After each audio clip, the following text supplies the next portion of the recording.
بنی اسرائیل کا ایک قصاب اپنی پڑوسی کی کنیز پر عاشق ہو گیا۔ اتفاق سے ایک دن کنیز کو اس کے مالک نے دوسرے گاؤں کسی کام سے بھیجا۔ قصاب کو موقع مل گیا اور وہ بھی اس کنیز کے پیچھے ہو لیا۔ جب وہ جنگل سے گزری تو اچانک قصاب نے سامنے آ کر اسے پکڑ لیا اور اسے گناہ پر آمادہ کرنے لگا۔ جب اس کنیز نے دیکھا کہ اس قصاب کی نیت خراب ہے تو اس نے کہا، اے نوجوان، تو اس گناہ میں نہ پڑ۔ حقیقت یہ ہے کہ جتنا تو مجھ سے محبت کرتا ہے اس سے کہیں زیادہ میں تیری محبت میں گرفتار ہوں، لیکن مجھے اپنے مالک حقیقی عز و جل کا خوف اس گناہ کے ارتکاب سے روک رہا ہے۔ اس نیک سیرت اور خوف خدا رکھنے والی کنیز کی زبان سے نکلے ہوئے یہ الفاظ تاثیر کا تیر بن کر اس قصاب کے دل میں پیوست ہو گئے اور اس نے کہا، جب تو اللہ عز و جل سے اس قدر ڈر رہی ہے تو میں اپنے پاک پروردگار سے کیوں نہ ڈروں؟ میں بھی تو اسی مالک کا بندہ ہوں۔ جا، تو بے خوف ہو کر چلی جا۔ اتنا کہنے کے بعد اس قصاب نے اپنے گناہوں سے سچی توبہ کی اور واپس پلٹ گیا۔ راستے میں اسے شدید پیاس محسوس ہوئی، لیکن اس ویران جنگل میں کہیں پانی کا دور دور تک کوئی نام و نشان نہ تھا۔ قریب تھا کہ گرمی اور پیاس کی شدت سے اس کا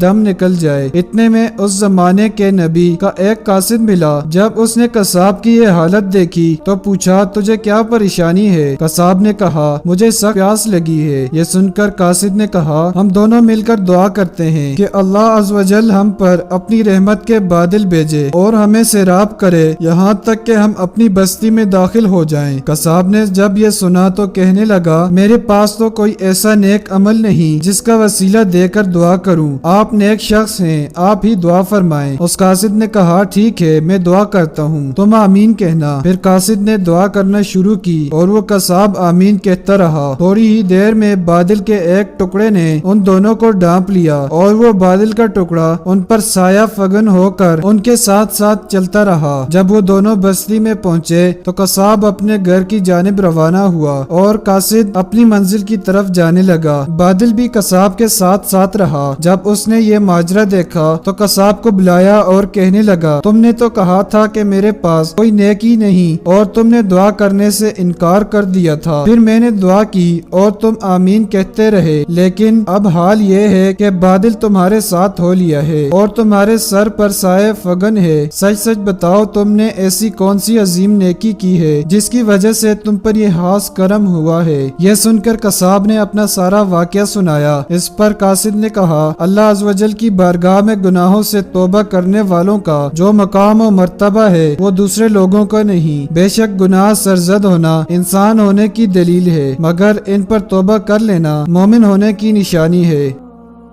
پیارے دوستو، اگر آپ کو یہ ویڈیو پسند آئی ہے تو ویڈیو کو لائک ضرور کر دیں، اور اگر آپ میرے اس YouTube چینل پر نئے ہیں تو چینل کو سبسکرائب ضرور کر دیں۔